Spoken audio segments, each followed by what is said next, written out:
Good morning, everyone. I am April Nichelle C. Coyos, a PhD ELT student. And for today, I will discuss the nature of inquiry, philosophical stance, domain of inquiry for IPA. So, history of interpretive phenomenological analysis. Interpretive phenomenological analysis, or IPA, is a contemporary qualitative methodology first developed by psychologists Jonathan Smith, Michael Larkin, Paul Flowers in 1990s.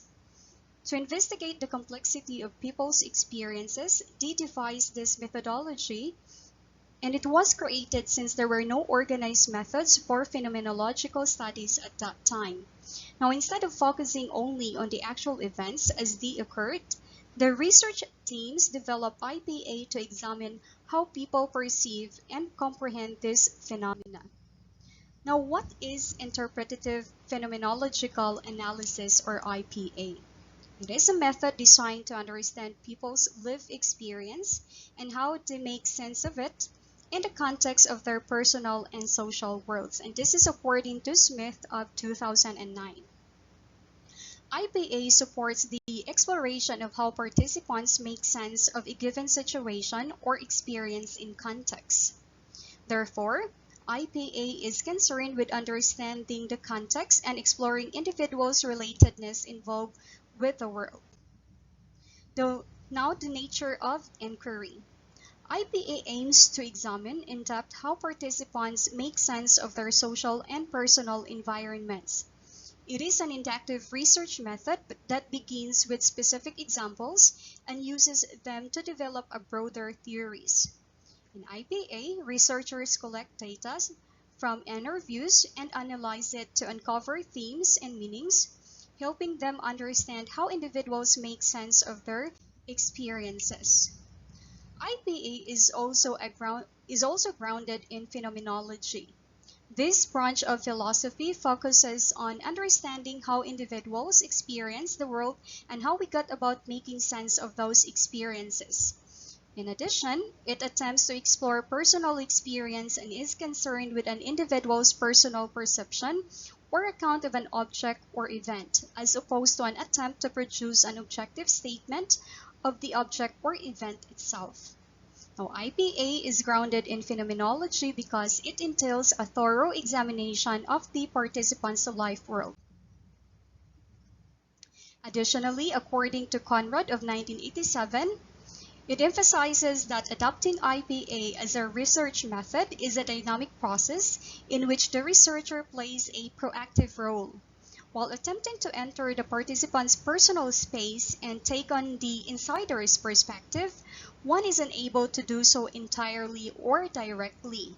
Now, IPA as a research method goes beyond just summarizing what people say.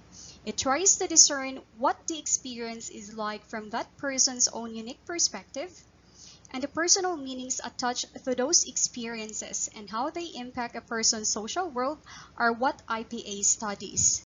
Now, the primary measure of an IPA study's success is the meaning that experiences, events, and states have for the participants. Now, the main challenges of using IPA in research. Now, challenges are common in qualitative research due to its inherently subjective nature. However, it is more pronounced in IPA as the researcher aims to capture and describe how individuals think about internal experiences, delving deep into their subjective understanding. So using IPA can be particularly challenging for a couple of reasons. We have number one, researchers are trying to describe participants' experience of an experience which often relies on abstract concepts like emotions and feelings. Second, researchers need to acknowledge and account for their own feelings, opinions, and biases, which are likely present when dealing with sensitive issues or traumatic events. Third, the analysis process is an iterative process of reading and rereading data. It is a meticulous process that requires ample time and patience from the researcher. Fourth, it can be difficult to find enough participants to meet the goal of your study. And lastly, establishing a strong rapport with participants is vital in IPA research, especially when delving into emotionally charged experiences. Participants need to feel comfortable enough to share intimate details, which adds more time to the overall research process. Now this time, let's go to philosophical stance. Philosophical stance refers to the research perspective or position on the nature of inquiry.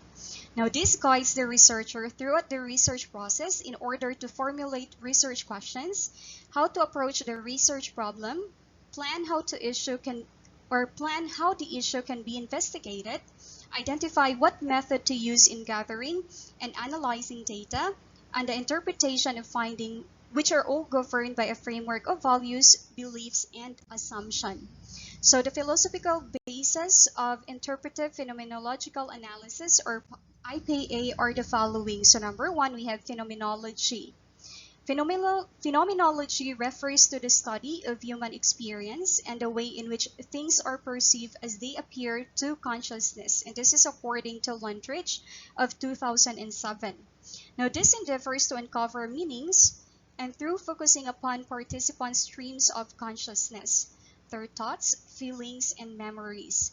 Now, they seek to access their inner life worlds.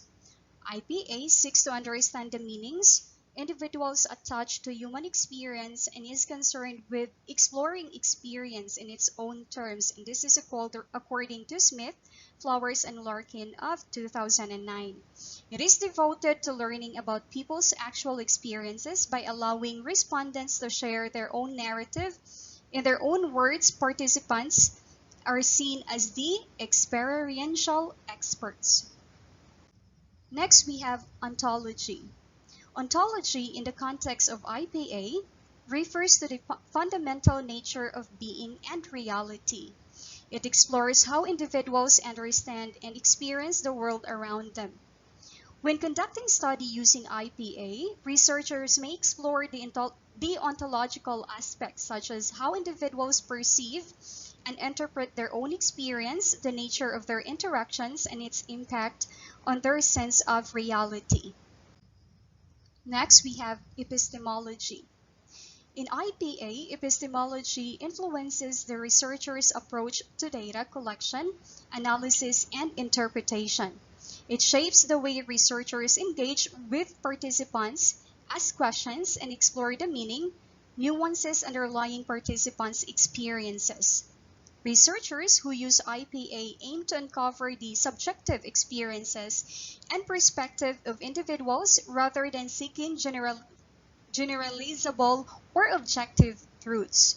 Overall, epistemology in IPA emphasizes the importance of understanding and interpreting subjective experiences, acknowledging the complexity and diversity of human perspectives, and recognizing the role of individuals' interpretations in shaping their experiences. Next, we have axiology. In IPA, axiology refers to the consideration and investigation of values, beliefs, and subjective experiences and perspectives, acknowledging the subjective nature of human experiences and giving importance to the values and beliefs that shape these experiences. The axiological aspect of IPA helps researchers to explore and appreciate the meaning of individuals' experience as they perceive them, rather than imposing any predefined assumptions or theories onto the analysis process. Next, we have rhetoric. So rhetoric in the context of IPA refers to the way in which participants in a study use language to describe and interpret their experiences. It focuses on the persuasive or influential aspects of language that participants employ to convey their lived experiences and make meaning of them. Rhetoric in IPA involves analyzing the rhetorical strategies, persuasive techniques, and narrative structures used by participants in order to gain a deeper understanding of their perspectives and interpretations of the phenomenon being investigated. And lastly, we have methodology. Methodology in IPA refers to the specific approach and techniques used to carry out the analysis. Since IPA focuses on interpreting participants' lived experiences and the meanings they attribute to these experiences, it involves in-depth interviews with a small number of participants, typically around 6 to 10 individuals. Now, the methodology of IPA is guided by several key principles. So, we have number 1, phenomenological perspective, 2, hagiographic approach, 3, interpretation and reflexibility, 4, double hermeneutics, and 5th, we have thematic analysis. And I will not discuss this one by one since this will be discussed by another presenter. Now, overall, the methodology of IPA is focused on understanding the individual's experiences by exploring the deep meanings they attribute to their lived experiences. This time, let's go to the domain of inquiry. Now, here are some guidelines to help you create research questions in IPA. Number 1, begin with broad research questions. Now, start with a general questions that explores the phenomenon or experience you want to understand. So, I have here an example. What is the experience of living with chronic pain? Okay, second, you need to focus on the individual's experience. Now, IPA aims to understand the lived experiences of individuals in depth. Therefore, ensure that your research questions focus on the persona experiences, thoughts, and emotions of the participants. And our example is, how do individuals make sense of their chronic pain experience? Third, consider the context and social interaction. Now, explore how the individual's experiences are shaped by their social and cultural context.